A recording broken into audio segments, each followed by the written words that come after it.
আজকের আমি বেগুনের মালাইকারি বানিয়েছি, যেটা খেতে কিন্তু অসম্ভব সুন্দর হয়। বিশেষ করে গরম ভাত দিয়ে খেতে কিন্তু ভীষণ ভালো লাগে। নমস্কার বন্ধুরা, শ্রাবণী রান্নাঘরে আপনাদের সবাইকে স্বাগত জানিয়ে আমি প্রতিদিনের মতো আবারও একটা রান্নার ভিডিও নিয়ে আপনাদের সামনে চলে এসেছি। আজকের আমি আপনাদের বেগুনের মালাইকারি বানিয়ে দেখাবো। আশা করি আপনাদের ভালো লাগবে। তার জন্য কিন্তু আমার পুরো ভিডিওটা আপনাদের দেখতে হবে। আর দেখা শুরু করার আগে একটা লাইক দেবেন, সুন্দর একটা কমেন্ট করবেন আর শেয়ার করতে ভুলবেন না। তাহলে চলুন আজকের আমি এই বেগুনের মালাইকারিটা কিভাবে বানাই সেটা আপনারা একবার দেখে নিন। রান্নাটা করার জন্য প্রথমে আমি এখানে মাঝারি সাইজের বেগুন নিয়ে নিয়েছি। আর বেগুনটা কিন্তু এইভাবে একটু লম্বা লম্বা করে কেটে রেখেছি। দেখুন এখানে কিন্তু বোটা সমেত বেগুনটা এইভাবে একটু লম্বা করে কেটে নিতে হবে। আর বেগুনটা কেটে আমি কিন্তু এখানে ধুয়ে পরিষ্কার করে রেখে দিয়েছি। এইবারে আমি বেগুনের মধ্যে প্রথমে দিয়ে দেব, এখানে দেব নুন। এখানে কিন্তু আন্দাজ মতো নুন দিয়ে দিতে হবে। আর দেব আমি এখানে হলুদের গুঁড়ো। এখানে নুন আর হলুদ গুঁড়োটা দিয়ে প্রথমে আমি এখানে বেগুনটা খুব ভালোভাবে মাখিয়ে নেব।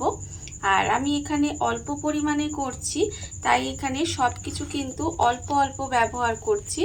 আপনারা যদি বেশি পরিমাণে করেন তাহলে সব কিছুর পরিমাণটা একটু বাড়িয়ে নেবেন।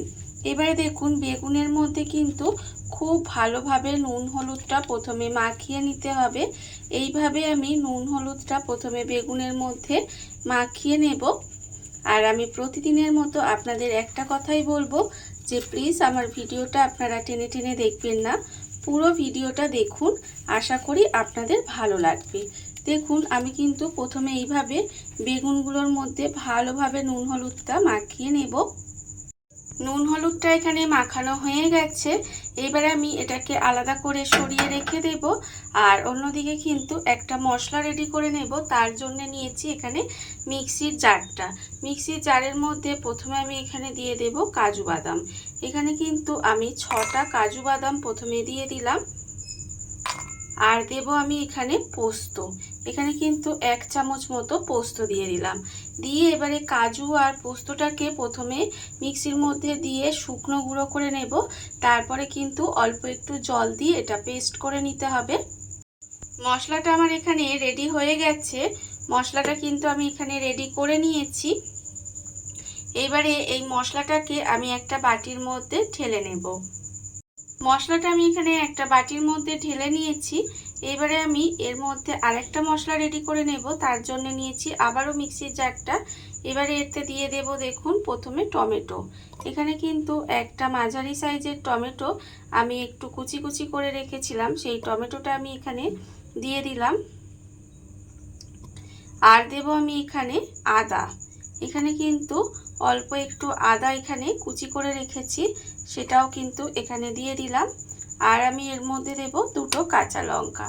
এখানে কিন্তু 2টো কাঁচা লঙ্কা এইভাবে একটু ভেঙে নিয়েছি, সেই কাঁচা লঙ্কা দুটো এর মধ্যে দিয়ে দিলাম। দিয়ে এবারও কিন্তু আমি এর মধ্যে অল্প একটু জল দেব, দিয়ে এই মশলাটাও রেডি করে নেব। এই মশলাটাও কিন্তু আমার এখানে রেডি হয়ে গেছে। দেখুন মশলাটা আমি এখানে রেডি করে নিয়েছি। এইবারে আর অন্যদিকে দেখুন গ্যাসটা অন করে একটা কিন্তু কড়া বসিয়ে দিয়েছি। এইবারে আমি কড়াই দিয়ে দেব সর্ষের তেল। এখানে কিন্তু রান্নাটা আমি সর্ষের তেলে করব। দেখুন তার জন্য কড়াই বেশ কিছুটা সর্ষের তেল দিয়ে দিলাম।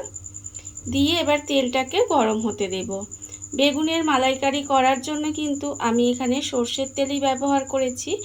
আর আপনারাও চেষ্টা করবেন সর্ষের তেলে করার, তবে যদি না পারেন তাহলে যে কোনো রান্নার তেলে করতে পারেন। এবার দেখুন তেলটা কিন্তু আমার এখানে খুব ভালোভাবে প্রথমে গরম করে নিতে হবে। তেলটা আমার এখানে ভালোভাবে গরম হয়ে গেছে। তেল কিন্তু আমি এখানে ভালোভাবে গরম করে নিয়েছি। এইবারে এর মধ্যে দিয়ে দেব যে নুন হলুদ মাখানো বেগুনগুলো আমি এখানে রেখেছিলাম, সেই বেগুনগুলো কিন্তু এখানে আমি একটা একটা করে দিয়ে দেব। দিয়ে আমি কিন্তু বেগুনগুলো প্রথমে ভেজে নেব। বেগুনগুলো কিন্তু প্রথমে খুব ভালোভাবে ভেজে নিতে হবে।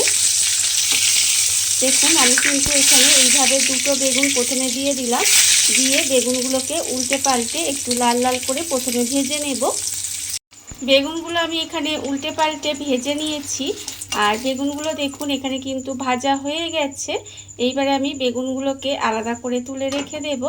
আর আবারও কিন্তু আরও যে দুটো বেগুন আছে সেই বেগুনগুলোকেও কিন্তু আমি এখানে একইভাবে ভেজে নেব। এইভাবে কিন্তু সমস্ত বেগুনগুলো আমাকে প্রথমে ভেজে নিতে হবে। এই বেগুনগুলোও কিন্তু আমার ভাজা হয়ে গেছে। দেখুন এই বেগুনগুলোকেও কিন্তু আমি আলাদা করে তুলে রেখে দেব। আর ওই যে বেগুন ভাজার তেলটা আছে এতেই কিন্তু আমি মালাইকারিটা করব। তার জন্য দেখুন আমি প্রথমে বেগুনগুলোকে তুলে রেখে দিলাম। এইবারে আমি ওই তেলের মধ্যে প্রথমে দিয়ে দেব তেজপাতা। এখানে কিন্তু আমি একটা তেজপাতা দিয়ে দেব প্রথমে।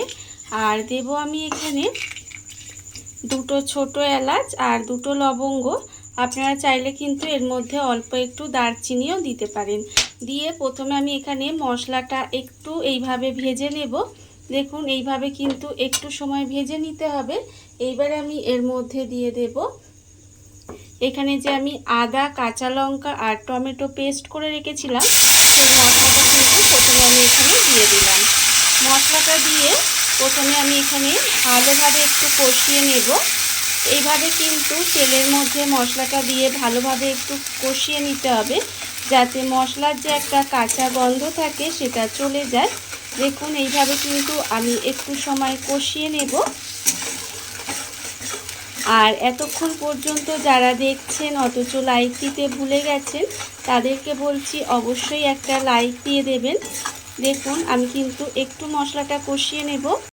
মশলাটা আমার এখানে কষানো হয়ে গেছে। মশলা কিন্তু এখানে খুব ভালোভাবে কষিয়ে নিয়েছি আর এতে কিন্তু এর কাঁচা গন্ধটাও চলে গেছে। এইবার আমি এর মধ্যে দিয়ে দেব পোস্ত আর কাজু বাদাম। এখানে যে বেটে রেখেছিলাম সেই পোস্ত আর কাজু বাদাম বাটাটাও কিন্তু এখানে আমি দিয়ে দিলাম। দিয়ে আবারও কিন্তু খুব ভালোভাবে মশলাটা কষিয়ে নিতে হবে। যে কোনো নিরামিষ দিনে কিন্তু এইভাবে আপনারা একবার হলেও এই বেগুনের মালাইকারিটা বানিয়ে দেখবেন। খেতে কিন্তু অসম্ভব সুন্দর হয়, ভীষণ ভালো লাগে। গরম ভাত দিয়ে বিশেষ করে খেতে খুব ভালো লাগে। দেখুন এইভাবে কিন্তু আবারও এই মশলাটা দিয়ে একটু সময় কষিয়ে নেব। আর এই সময় আমি এর মধ্যে দিয়ে দেব দেখুন এখানে দেব আন্দাজ মতো নুন, হাফ চামচ হলুদ গুঁড়ো আর হাফ চামচ কাশ্মীরি লঙ্কার গুঁড়ো আর এখানে হাফ চামচের একটু কম চিনি। এখানে কিন্তু আমি ঝালের জন্য কাঁচা লঙ্কা দিয়েছি, তাই আর এখানে গুঁড়ো লঙ্কা ব্যবহার করলাম না। এখানে কালারের জন্য কাশ্মীরি লঙ্কার গুঁড়োটা ব্যবহার করলাম। আর যেহেতু এখানে নিরামিষ রান্না তাই কিন্তু অল্প একটু চিনি অবশ্যই দেবেন, এতে কিন্তু এর স্বাদটা অনেকাংশে বেড়ে যাবে। দেখুন এবার কিন্তু এই মশলাটা এবার ভালোভাবে কষাতে হবে। যতক্ষণ না পর্যন্ত তেলটা ছেড়ে দেয় ততক্ষণ পর্যন্ত কিন্তু গ্যাসটা লোতে দিয়ে এইভাবে একটু সময় কষিয়ে নিতে হবে। মশলা কিন্তু আমার এখানে কষানো হয়ে গেছে আর আপনারা দেখতেই পাচ্ছেন মশলা থেকে কিন্তু তেলও ছেড়ে দিয়েছে। যখন দেখবেন এইভাবে মশলা থেকে তেলটা ছেড়ে দেবে তখন কিন্তু আমি এর মধ্যে দিয়ে দেব দেখুন এখানে আমি দেব নারকেলের দুধ। যেহেতু বলেছি মালাইকারি তাই নারকেলের দুধ কিন্তু অবশ্যই লাগবে। দেখুন এখানে 1 বাটি পরিমাণের আমি ঘন নারকেলের দুধ দিয়ে দিলাম। নারকেলের দুধটা আমি এখানে দিয়ে দিলাম। দিয়ে এবার এইভাবে গ্রেভিটার সঙ্গে খুব ভালোভাবে মিশিয়ে নেব। মিশিয়ে নিয়ে কিন্তু এটাকে একটু সময় এইভাবে ফুটতে দিতে হবে। দেখুন এইভাবে কিন্তু এই গ্রেভিটা একটু সময় ফুটতে দেব। গ্রেভিটা কিন্তু এখানে খুব ভালোভাবে ফুটে গেছে আর গ্রেভিটা কিন্তু আমি এখানে খুব ভালোভাবে ফুটিয়ে নিয়েছি। আপনারা দেখতেই পাচ্ছেন এটা কিন্তু প্রথমে খুব ভালোভাবে ফুটিয়ে নিতে হবে। যখন এটা ভালোভাবে ফুটে যাবে তখন আমি এখানে এর মধ্যে দিয়ে দেব ভাজা বেগুনগুলো। এর ওপর থেকে কিন্তু এইভাবে ভাজা বেগুনগুলো দিয়ে দিতে হবে। দেখুন ভাজা বেগুনগুলো এর মধ্যে দিয়ে দিলাম। দিয়ে আর কিন্তু এটা ঢাকা দেওয়ার দরকার নেই, তার কারণ বেগুন একদম ভাজা হয়ে রান্না হয়ে গেছে। শুধু এইভাবে কিন্তু আরেকটু সময় রান্না করে এটা আরেকটু শুকনো শুকনো করে নিলেই কিন্তু হবে। সেই জন্য এটা আমি আর ঢাকা দেব না, এইভাবেই কিন্তু আরেকটু সময় রান্না করে নেব। বেগুনটা দিয়ে আমি কিন্তু এইভাবে বেশ কিছুক্ষণ রান্না করে নিয়েছিলাম। দেখুন রান্না কিন্তু আমার এখানে প্রায় হয়ে গেছে। আর ওপর থেকে দেখুন তেলটাও কিন্তু ভেসে উঠছে। যখন দেখবেন এইভাবে একটু মাখো মাখো হয়ে গেছে তখন কিন্তু বুঝবেন যে রান্না একেবারে রেডি হয়ে গেছে। আমি কিন্তু এরকমই নামাবো, কারণ পরে দেখবেন ঠান্ডা হলে এটা কিন্তু আরও একটু ঘন ঘন হয়ে যাবে। সেই জন্য আমি এরকমই নামাবো। আপনারা চাইলে কিন্তু আরেকটু শুকনো করে নিতে পারেন। রান্না আমার এখানে রেডি হয়ে গেছে। বেগুনের মালাইকারি রেডি। শুধুমাত্র ওপর থেকে ছড়িয়ে দেব অল্প সামান্য একটু গরম মশলার গুঁড়ো। নামানোর আগে অল্প একটু গরম মশলা এইভাবে ছড়িয়ে দিলে এর স্বাদটা কিন্তু আরও অনেকাংশে বেড়ে যায়। দেখুন অল্প একটু গরম মশলা গুঁড়ো ছড়িয়ে দিলাম, দিয়ে আলতো হাতে এটা একটু মিশিয়ে নেব। মিশিয়ে নিলেই কিন্তু একেবারে রেডি হয়ে গেল আমার বেগুনের মালাইকারি। এটা কিন্তু আপনারা যে কোনো নিরামিষ দিনে বলুন বা এমনি দিনেও বলুন একবার হলেও বানিয়ে দেখবেন। আশা করি আপনাদের ভীষণ ভীষণ ভালো লাগবে। দেখুন আমার কিন্তু রান্না রেডি হয়ে গেছে। এবারে আমি গ্যাসটা অফ করে দেব আর আপনাদের পরিবেশন করে দেখাবো ঠিক কেমন হলো। দেখুন বন্ধুরা, বাড়িতে থাকা কত অল্প উপকরণে কত অল্প সময় কত সুন্দর একটা বেগুনের মালাইকারি তৈরি হয়ে গেছে আপনারা দেখতেই পেলেন। আর এটা কিন্তু খেতে অসম্ভব সুন্দর হয়। এইভাবে আপনারাও কিন্তু একদিন হলেও বাড়িতে বানিয়ে দেখতে পারেন। আর এই ভিডিওটা যদি আপনাদের ভালো লেগে থাকে, আপনারা যদি ফেসবুক থেকে দেখে থাকেন পেজটি ফলো করে দেওয়ার অনুরোধ রইল। আর যদি ইউটিউব থেকে দেখে থাকেন চ্যানেলটি সাবস্ক্রাইব করে নেওয়ার অনুরোধ রইল। তাহলে চলুন ভিডিওটা আমি এখানেই শেষ করছি। আপনারা সবাই ভালো থাকবেন, সুস্থ থাকবেন।